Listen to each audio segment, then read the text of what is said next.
Hello बच्चों, तो आज हम करने वाले हैं nitric acid chapter ICSE class 10th chemistry से। तो उस चैप्टर के नोट्स से पहले हम करने वाले हैं अपना ऑस्टवॉल्ड प्रोसेस। तो ये है क्या, कैसे होगा, तो चलिए इसको समझ लेते हैं। तो जो हमारा स्टेप नंबर 1 है, तो स्टेप 1 में हमें क्या करना है, हमें लेना है NH3।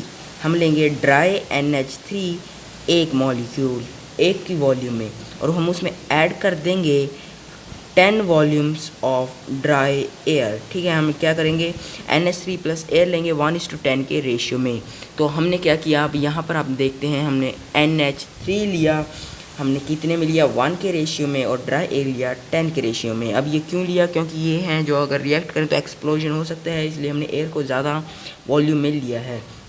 तो अब हुआ क्या, तो ये सबसे पहले मिक्स होके गए कैटालिटिक चेम्बर में। अब कैटालिटिक चेम्बर के अंदर क्या हुआ, चलिए उसको पढ़ लेते हैं। तो जैसे ये अमोनिया थी NH3, वो रिएक्ट हुई हमारी ड्राई एयर के साथ, यानी कि एयर में क्या था, ऑक्सीजन।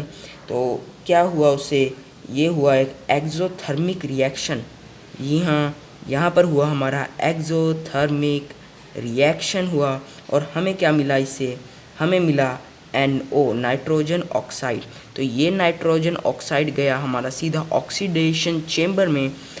तो नाइट्रोजन ऑक्साइड से क्या हुआ, एयर हो गई ऐड, और उससे हमें क्या मिला, हमें मिला अपना नाइट्रोजन डाइऑक्साइड। जी हाँ, नाइट्रोजन डाइऑक्साइड हमें मिल गया। और साथ में हमें क्या हुआ, यहाँ पर जो हमारा नाइट्रोजन ऑक्साइड था, ये सिर्फ अकेला नहीं था, साथ में कुछ और भी थे कंपाउंड्स, लेकिन हम उसको नहीं देखेंगे क्योंकि ये है जो ऑस्टवॉल्ड प्रोसेस में मेन है, जो हमें नाइट्रिक एसिड बनाना है, इसलिए हमें NO2 नाइट्रोजन डाइऑक्साइड मिल गई। इसके बाद नाइट्रोजन डाइऑक्साइड गई एब्जॉर्प्शन टावर में। एब्जॉर्प्शन टावर में यहाँ पर क्या हुआ, जो हमारा NO2 था नाइट्रोजन डाइऑक्साइड, तो वो रिएक्ट हुआ वाटर के साथ, और वाटर था जो उसके साथ था हमारा ऑक्सीजन। यहाँ पर हमने क्वार्ट्स यूज़ किया है। क्वार्ट्स कहते हैं, क्वार्ट्स एक तरह का हमारा मटेरियल होता है। वो क्यों किया, हम उसको आगे पढ़ेंगे। तो जब ये तीनों रिएक्ट हुए तो इससे हमें मिल गया हमारा नाइट्रिक एसिड HNO3। साथ में कुछ और भी थे, लेकिन वो हम डिस्कस नहीं करेंगे क्योंकि हमें जो चाहिए ऑस्टवॉल्ड प्रोसेस में मेन, वो है नाइट्रिक एसिड। तो यहाँ पर हमें क्या हुआ, हमने निकाल लिया नाइट्रिक एसिड, हमें ऑस्टवॉल्ड प्रोसेस में नाइट्रिक एसिड मिल गया। अब इससे रिलेटेड जो क्वेश्चंस हैं वो हैं इसके रिएक्टेंट्स। तो रिएक्टेंट्स हमने क्या क्या यूज़ किए, हमने किया यूज़ ड्राई एयर। जो ड्राई एयर है वो क्या है, वो है प्योर। ठीक है, ड्राई एयर यूज़ की, और साथ में हमने यूज़ किया ड्राई NH3, हमने यूज़ किया अमोनिया और एयर।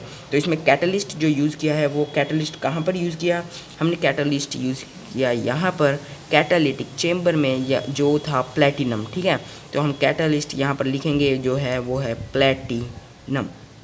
तो प्लेटिनम है हमारा कैटलिस्ट, और ऑक्सीडाइजिंग एजेंट है जो हमारा, वो है हमारा ऑक्सीजन यानी कि O2। और जो हमारा रेशियो होगा वो होगा 1:10 का रेशियो, यानी कि हम कह सकते हैं वो होगा NH3 अमोनिया का एयर के साथ रेशियो 1:10 में।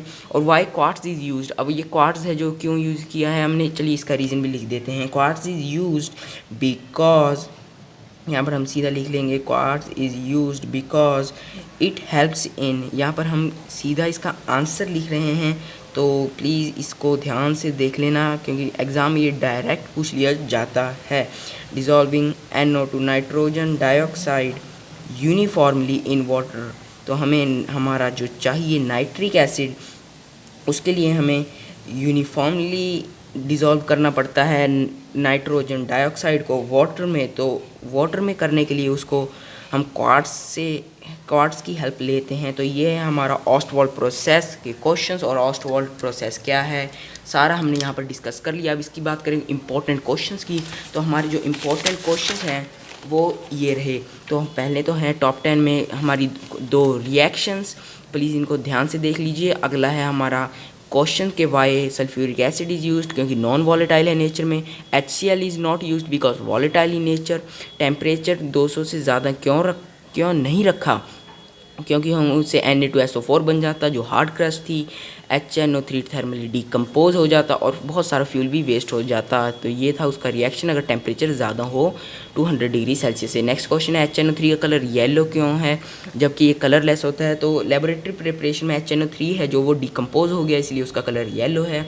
और इस येलो कलर को रिमूव कैसे कर सकते हैं, या तो इसमें बहुत सारा वाटर डाल दें बाय एडिंग एक्सेस वाटर, और या फिर हम कर सकते हैं जो CO2 है हमारा जो कार्बन डाइऑक्साइड है उसको बबल कर दें, यानी कि ड्राई एयर और carbon dioxide is bubbled through it will become colourless. तो ये था इसका आंसर। तो नेक्स्ट है कलेक्शन मेथड। कलेक्शन मेथड क्या होता है, जो वेपर्स ऑफ HNO3 हैं वो कंडेंस कर दिए जाते हैं। Vapours of HNO3 are condense to in order to collect them. तो नेक्स्ट है वाई ग्लास अपैरेटस यूज, जो इसकी लेबोरेटरी प्रिपरेशन है उसमें हम ग्लास अपैरेटस को यूज़ करते हैं क्योंकि करोसिव इन नेचर होता है।